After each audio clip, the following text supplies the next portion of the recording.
What up, athletes? Welcome back to my channel. We're here at Lilliendale, boundary with Pattinson.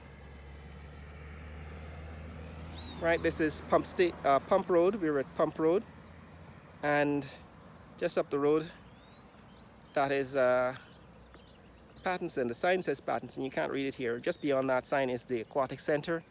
Over in the distance, that is the Convention Center here at Pattinson.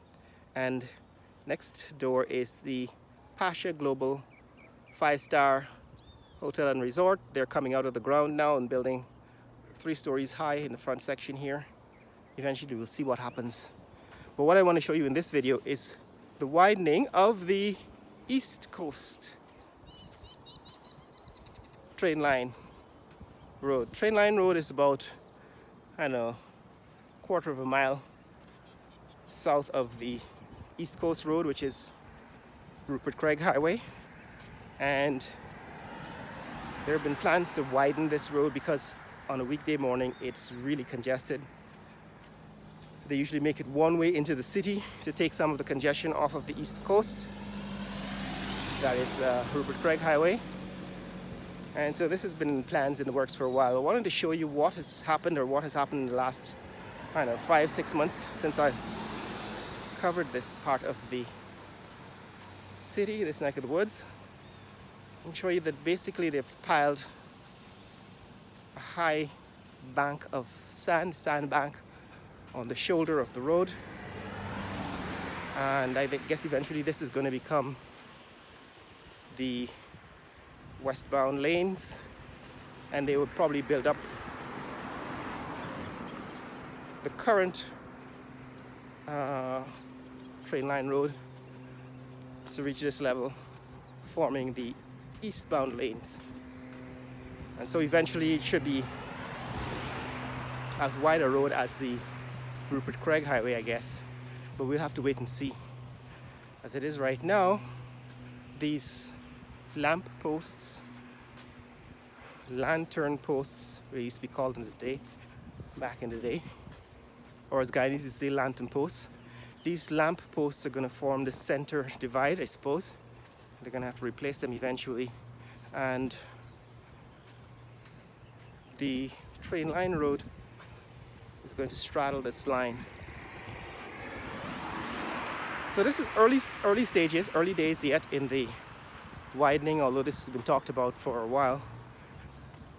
It's now just a pile of sand. We've looked at this neighborhood on the north side of the road in the past, coming up.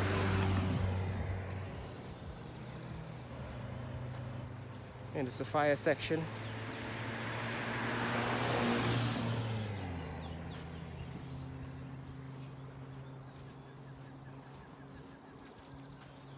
Yeah, coming up in the Sophia section, we've actually looked at the new apartment complex that's being constructed at the East Coast Road in that section. But what we haven't seen is the inside of Bel Air Springs. Bel Air Springs is that neighborhood next to Sophia, north of this East Coast train line road. But this is what it looks like so far. This is how the train line road is going to be widened. It's getting widened. There is another issue that I wanted to point out though as we go along here, and that is that the tendency to neglect sidewalks, the construction of sidewalks, is continuing.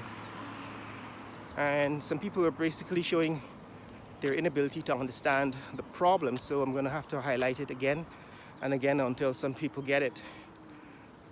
The problem is that we have known how to build sidewalks in this country since the 1960s. There have been sidewalks in Georgetown, along Church Street, Republic Avenue, Main Street, Durban Street, Regent Street. There have been sidewalks in this country for decades. 60, 70 years ago, their sidewalks were built. However, now in 2024, The government either has shown no interest in building sidewalks or has forgotten how to build sidewalks. At any rate, they're not including. So this is the fire. Like I said, at the end of this street, we actually reviewed or looked at a plot of land that is being cleared. Right, that's the fire. We looked at a plot of land that is being cleared for a massive housing development. But what we're talking about here is sidewalks. So the government has forgotten how to build sidewalks, or somehow is not imposing the same standards as sidewalks that have been built in the city for decades. And the reason is that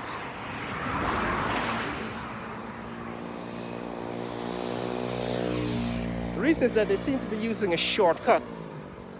And the shortcut is that they're turning these drain covers into the sidewalks. So there's no effort to really build sidewalks anymore. The drains at the side of the road are being turned into or used as sidewalks, and that is now happening throughout the country. The problem with that is that the drain covers, which are made of cement blocks, basically heavy blocks of cement, get dislodged. So for example, this is what's happening with this drain. This drain was built eventually to be the shoulder of the road, and this is now going to become the sidewalk. So instead of building sidewalks the way we know how to build sidewalks in Guyana, distance 7 miles, duration 2 hours 8 minutes 55 seconds, pace 25 minutes 10 seconds per mile. Right, so instead of building sidewalks the way we know how to build sidewalks, the government has decided that they're going to simply turn these drain covers on the side of the road into the sidewalks. And the problem with that is they get dislodged, and then you get gaps. You get trip hazards because these cement blocks are really not intended to be sidewalk. This is not how you build sidewalks. Like I said, the government knows how to build sidewalks because we've had sidewalks in this country since the 1960s, probably even before. And this is the East Coast train line road that is being widened. So eventually this is going to be the sidewalk along the East Bank or East Coast train line road. And that is the problem. It's either invisible or somebody is not paying attention. Right? Either the Minister of Public Works, who is responsible for hiring the contractors to design and to build these, is not imposing standards. There is not either the Guyana Bureau of Standards involvement or any of the city engineers department building codes being implemented here. So people are doing what they want, and each sidewalk is turning out to be just whatever the contractor imagines a sidewalk should be. And that is the problem. There is no regular standard for construction of roads and sidewalks in Guyana. So eventually what happens is you get a hodgepodge, a really third world looking environment, because nobody's paying attention to quality control, right? Nobody's paying attention to international standards. So there are international standards for building sidewalks. Dimensions, pitch. In other words, there should be a sloping, there's a gutter usually on the roadside, so that water running off the road and running off the sidewalk doesn't form puddles and flood the road. And there are drains at regular intervals to drain the water off the sidewalk and the road. And those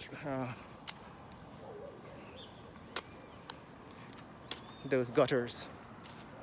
And that is what is missing from the way roads are being constructed and sidewalks are being constructed. But that's it, guys. This is what's happening with the widening of the train line road here. Like I said, on this side, that's the neighborhood of Bel Air Springs.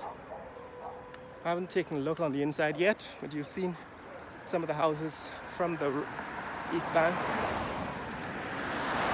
from the east coast, and from the train line road. We've shown you some of those houses from outside, and from the Conversation Tree Road that's recently built. Here is Bel Air. What is it? Bel Air Plantation Bel Air. So on the other side of this is, I think, a village called Plantation Bel Air, where Dr. Chetty Jagan used to live. His estate is still there. But this is what the East Coast Train Line Road, the East Coast section of the Train Line Road widening project looks like. At this stage, it's just piles of sand. The LEFI church is here. It's just piles of sand at this point. On the shoulder of the road, and we're waiting to see what it looks like eventually. Once they start completing, they start building it. Like I said, on this side is Bel Air Springs, and on the other side, Plantation Bel Air.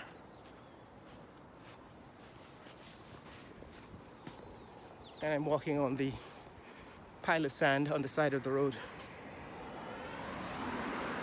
that will eventually become the wider East Coast section of the train line road. So what I'm covering in this video is an update on the train line road, the issue of the construction of these sidewalks, how in fact we seem to have lost our ability to build infrastructure in this country, or is it that we have resigned ourselves to mediocrity? Nobody's paying attention. Everybody's spending billions, collecting these contractors collecting billions of dollars, but basically building crappy infrastructure.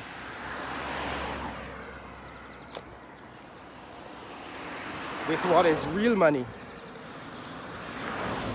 And you have the political hacks in the comments claiming that the only reason why I'm pointing out this stuff is because I'm against their political party. This is not true. Right? Intelligent people will see that the quality of the infrastructure we get should not depend on which political party is in power. Intelligent people should also conclude that if one political party fails to build proper infrastructure, then another political party will have to come in and construct better infrastructure. In other words, this would be reason to change the government because they are squandering the money, which is hard earned, and the people are getting screwed. Friends and family of the contract of the procurement arm of the government are getting rich, but the government, the people of Guyana are not getting quality infrastructure in exchange. And in that situation, it doesn't matter which political party is doing it. It's time for a good and honest change in the way the country's business is handled. And that's all. There you go. So the guy saying good morning to us. Right, so intelligent people will understand that this is not a political thing. This is about quality. The kinds of money that we're spending is no different from what people in first world countries spend to build infrastructure. And they actually said that if you look at the prices of hotels, right, these new hotels that are being built, people have said that the prices that they're charging now for these hotels are more expensive than some of the prices of the same hotels of the same brand in Miami and New York. So it's not as if Guyanese are getting these things on cheap. We're not building this infrastructure on the cheap. It's real expensive stuff. And because we're spending a lot of real money, we should be demanding good quality infrastructure, the same quality infrastructure as being built in the first world. Some people are arguing that you can't compare Guyana to the USA, you can't compare Guyana to the first world country. Of course you can. If you're spending first world money, then you have to demand the same kind of quality that you get in the first world. And I don't understand why that is difficult to understand. It's a simple matter of intelligence. That's the end of my rant, but this is what is happening here. This is the sidewalk that is being built in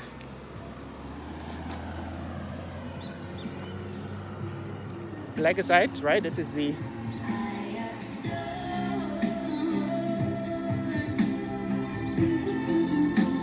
span.